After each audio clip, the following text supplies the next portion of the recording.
আসসালামু আলাইকুম, সবাইকে বায়োহাবে স্বাগতম। সঙ্গে আছি আমি শামিমা নার্গিস। আমাদের দেহে যে প্রতিনিয়ত কোটি কোটি কোষ তৈরি হয়, তোমরা কি জানো এটা কিভাবে হয়? এটা সম্ভব হয়েছে মাইটোসিসের কারণে। মাইটোসিস আমাদের দেহে খুবই গুরুত্বপূর্ণ ভূমিকা রাখে। আজকে আমরা জানবো মাইটোসিসের গুরুত্ব। মাইটোসিস একটি অপরিহার্য প্রক্রিয়া। একে বলা হয় সমীকরণিক বিভাজন, কারণ মাতৃকোষের ক্রোমোজোম সংখ্যা এবং অপত্য কোষের ক্রোমোজোম সংখ্যা সমান থাকে। জীবদেহে মাইটোসিসের গুরুত্ব অপরিসীম। প্রথমে আসি জীবদেহের গঠন এবং দৈহিক বৃদ্ধিতে। বহুকোষী জীবে একটি মাত্র জাইগোট থেকে বারবার বিভাজনের মাধ্যমে একটা বিশাল দেহ গঠন করে। আর একজন মানুষের দেহে প্রায় 30 থেকে 40 ট্রিলিয়ন কোষ থাকে। তারপর বংশবৃদ্ধি। এককোষী ইউক্যারিওটিক কোষ মাইটোসিস প্রক্রিয়ার মাধ্যমে বংশবৃদ্ধি করে থাকে। তারপর জনন কোষের সংখ্যা বৃদ্ধি। আমরা জানি জনন কোষ তৈরি হয় মিউসিসের মাধ্যমে, কিন্তু জনন কোষের সংখ্যা বৃদ্ধি হয় আবার মাইটোসিস প্রক্রিয়ার মাধ্যমে। এভাবেই বংশগতির ধারা অব্যাহত থাকে। তারপর হচ্ছে নির্দিষ্ট আকার ও আয়তন রক্ষা। মাইটোসিসের মাধ্যমেই অপত্য কোষ এবং মাতৃকোষের নির্দিষ্ট আকার, আয়তন ও গুণগত বৈশিষ্ট্য রক্ষিত হয়। তারপর আসি ক্রোমোজোমের সমতা রক্ষা।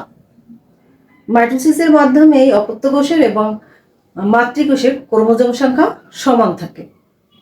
তারপর হচ্ছে ক্ষতস্থান পূরণ।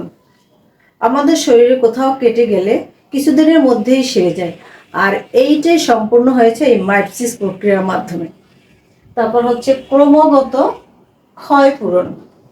আমরা জানি যে আমাদের শরীরে বিভিন্ন কোষ আছে যেগুলো একটা নির্দিষ্ট আয়ুষ্কালের পর মারা যায়। মাইটোসিস প্রক্রিয়ার মাধ্যমে সেই কোষগুলো আবার ক্ষত স্থান এবং ক্ষয় পূরণ করে থাকে। তারপর হচ্ছে পুনরুৎপাদন। আমাদের শরীরে অতি গুরুত্বপূর্ণ এবং খুবই জীবনদশায় কম কিছু কিছু কোষ, যেমন লোহিত কণিকা, খুবই কম সময় বাঁচে, কিন্তু মাইটোসিস প্রক্রিয়ার মাধ্যমে এটি আবার পুনরুৎপাদিত হয়ে থাকে।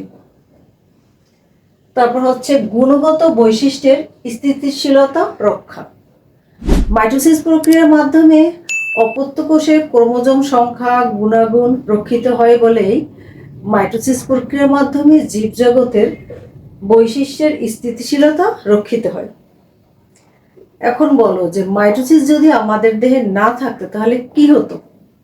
তাহলে আমরা মাইটোসিসের গুরুত্ব বলতে এক কথায় মাইটোসিস দেহের বৃদ্ধি, গঠন, ক্ষয়পূরণ এবং অন্যান্য আরও গুরুত্বপূর্ণ ভূমিকা রাখে। কিন্তু মাইটোসিস যখন অনিয়ন্ত্রিত হয়ে যায়, অর্থাৎ মাইটোসিসের স্বাভাবিক প্রক্রিয়া যখন ব্যাহত হয়, তখনই আমাদের দেহে তৈরি হয় টিউমার ও ক্যান্সার। পরবর্তী ক্লাসে আমরা অনিয়ন্ত্রিত মাইটোসিস সম্পর্কে জানব। চোখ রাখো, দেখা হচ্ছে পরবর্তী ভিডিওতে। আর সহজ বায়োলজি পেতে হলে আমার পেজকে ফলো দাও। Thanks for watching and happy studies.